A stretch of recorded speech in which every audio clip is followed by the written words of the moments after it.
पुरानी स्कूटी पर कैप्टन अनामिका वर्मा अपनी मां माया वर्मा को लेकर घर के लिए जरूरी सामान लेने जा रही थी। उसकी बड़ी बहन रिद्धि वर्मा इसी शहर की डिस्ट्रिक्ट मजिस्ट्रेट यानी डीएम थी। माया वर्मा के चेहरे पर गर्व और खुशी दोनों साफ झलक रहे थे। उन्होंने अकेले ही अपनी दोनों बेटियों को इस काबिल बनाया था। रिद्धि के काम के कारण घर आने का वक्त बहुत कम होता था। जैसे ही अनामिका की स्कूटी शहर के बाहरी इलाके की ओर मुड़ी, सड़क पर एक पुलिस बैरियर नजर आया। जीप के बोनट पर पैर फैला इंस्पेक्टर कैलाश त्रिपाठी मूंछों पर ताव देता बैठा था।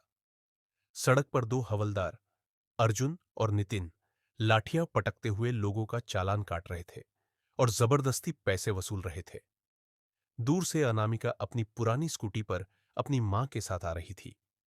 जैसे ही उसने बैरियर पार करने की कोशिश की, कैलाश त्रिपाठी ने हाथ उठाकर गरजते हुए जीप से उतरा और कहा, ए लड़की, स्कूटी साइड में लगा। कहां भाग रही है? बहुत जल्दी है क्या?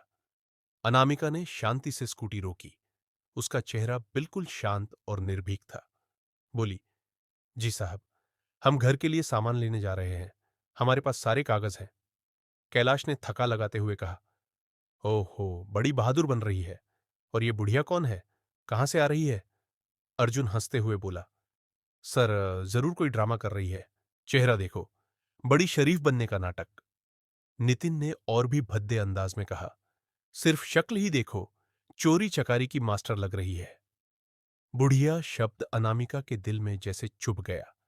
उसकी आंखें लाल हो गईं। गहरी सांस लेकर अनामिका ने जवाब दिया, जुबान संभाल कर बात करे। यह मेरी मां है। हमारे पास सारे कागज है। किसी के बारे में ऐसे शब्द बोलना शोभा नहीं देता। कैलाश त्रिपाठी अगबबुला हो गया। अबे चुप! तेरी जैसी लड़की हमें बोलना सिखाएगी? हमें कानून मत सिखा। अनामिका ने डिग्गी से लाइसेंस और कागज निकालकर उन्हें दिया। कैलाश ने कागजों को बिना देखे हवा में उछाल दिया और गुर्राया, अबे मूर्ख लड़की, नकली कागज दिखा रही है। सोच रही है ऐसे ही निकल जाएगी? अनामिका का गुस्सा उबल पड़ा। सर, हमारे चालान ही काट लीजिए। इससे अच्छा तो चालान ही भर दीजिए। हमारी बदतमीजी मत कीजिए। कैलाश त्रिपाठी ने बिना झिझक के एक जोरदार थप्पड़ अनामिका के चेहरे पर जड़ दिया। सड़क पर सन्नाटा छा गया। अनामिका की आंखों में आंसू थे, लेकिन वह चुप रही। उसने सीमा पर दुश्मनों की गोलियों का सामना किया था, पर आज अपने ही शहर में वर्दी पहने गुंडों के हाथों अपमान सह रही थी। माया वर्मा चीख पड़ी, अरे, मेरी बच्ची को क्यों मारा तुमने? भगवान से तो डरो। कैलाश ने धक्का देते हुए चिल्लाया, चुप बुढ़िया! ज्यादा बोलेगी तो तुझे भी थप्पड़ मिलेगा। अर्जुन और नितिन शैतानी हंसी के साथ बोले, हाँ हाँ, देखो बड़ी तेज बन रही है। सारी तेजी निकल गई। अनामिका का खून खौल उठा। उसने अपने हाथ को थप्पड़ का जवाब देने के लिए उठाया, पर तुरंत खुद को रोका। अगर उसने हाथ उठाया तो मामला और बिगड़ जाएगा।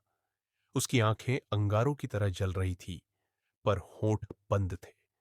कैलाश त्रिपाठी चिल्लाया, इन दोनों को जीप में ठूंसो, थाने ले चलो। वहां बताएंगे कि पुलिस की पावर क्या होती है। तीनों पुलिसकर्मी अनामिका और माया को धक्का देकर जीप में ठूंसने लगे। सड़क पर तमाशा देखने वाली भीड़ जमा हो गई।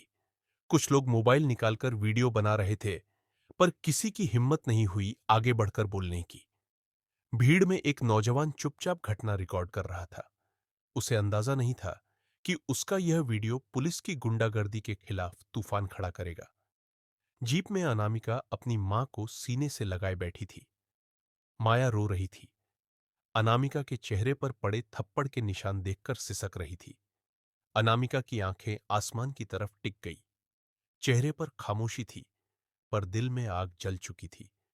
वह जानती थी कि यह अपमान चुपचाप नहीं सहा जाएगा। जैसे ही वे थाने पहुंचे, कैलाश त्रिपाठी मूंछों पर ताव देता गरजने लगा,